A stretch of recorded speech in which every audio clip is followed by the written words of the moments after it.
Hi, my name is Daniel. Welcome to the channel. So I'm going to talk a little bit about a project that I've been working on called 24 and 24. This is a booktube project that was created by MJ at the channel Reading This Life, where we tried to read 24 books in the year 2024 that have been banned and sort of giving our thoughts on it. And, the whole impetus of this event is to demonstrate that we should not ban books. But this week it's going to be a little bit challenging. I had just finished, well, technically it's last week I read this, but I just finished Lolita by Vladimir Nabokov, and this book has been banned since its creation in the 1950s. This book came out in 1955, I believe, and was immediately banned in 1956 in France. It was banned in New Zealand, England, and South Africa, and I'm sure it's been removed from a lot of curriculums in the United States, even though it's never been officially banned in the United States. This book was a little rough to talk about. On my Goodreads, I saw that the people who I'm friends with have either really loved this book or absolutely loathed this book, and I kind of understand why in both cases. So I'm trying to. It took me a while to get my thoughts around what I thought about this book. Ultimately, I did like it, but it's a little bit challenging. The story is about Humbert Humbert. At least that's what he goes by in this story.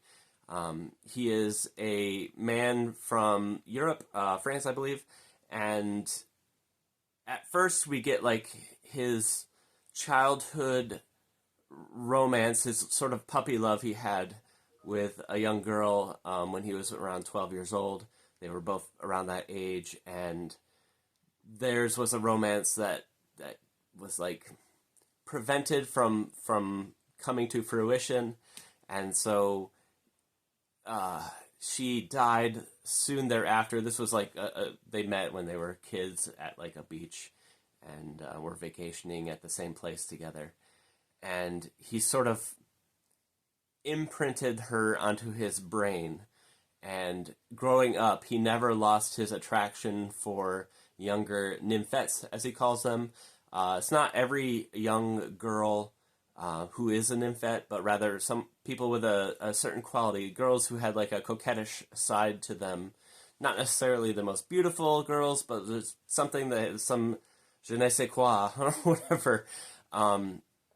And then throughout his adulthood, he acts a little bit on his impulses towards these nymphets through the prostitution rings in Europe.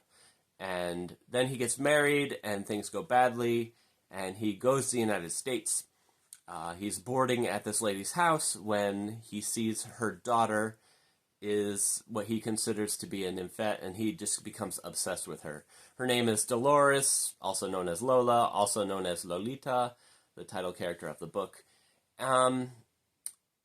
He ends up marrying Lolita's mother just because he wants an excuse to spend time with her. And over the course of the events, her mother finds out and is horrified, and she runs off to mail certain letters to certain people to get away from him, and she gets hit by a car in the confusion, and then Humbert Humbert has full access to Lolita as his daughter, and they have a very unhealthy romance where he's in his late 30s or possibly early 40s, and she is 12. And then over the course of a few years, things happen, and I won't spoil it for anyone further than that, but it's kind of an uncomfortable ride as far as the subject matter goes.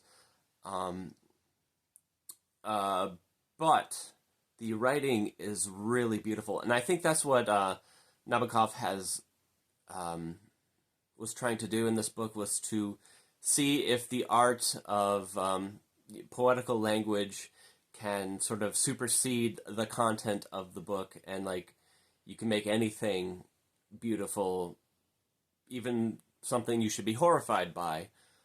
You can make it come across beautiful, and I can see where that would rub a lot of people the wrong way. There's a lot of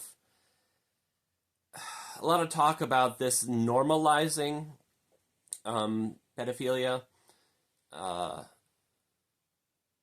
and that they're like, well, you get into the mindset of someone who's like this messed up, this monster, and you're making it sound like, because he, throughout the entire book, he is constantly making excuses for himself, even though he seems to know that what he's doing is like completely messed up. Um, so like a lot of criticism for this book would be like, well, this is either pornographic, which it isn't. Like, this is not a sexy book at all. If people go in looking for that, they're going to be disappointed and good. But the how do I want to say this?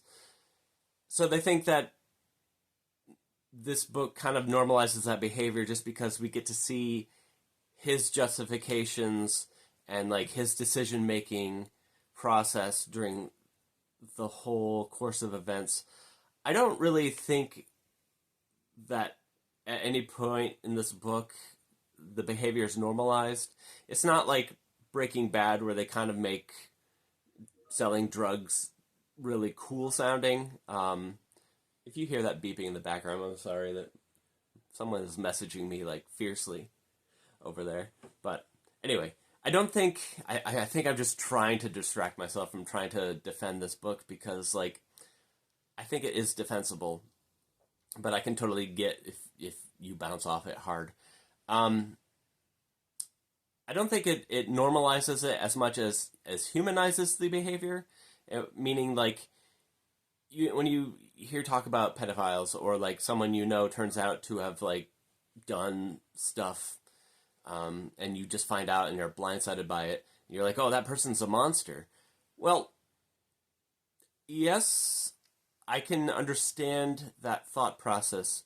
However, they're a monster who is also fully human, so everything they're doing that makes them a monster is done through like a human thought process, where they're choosing not to control their impulses.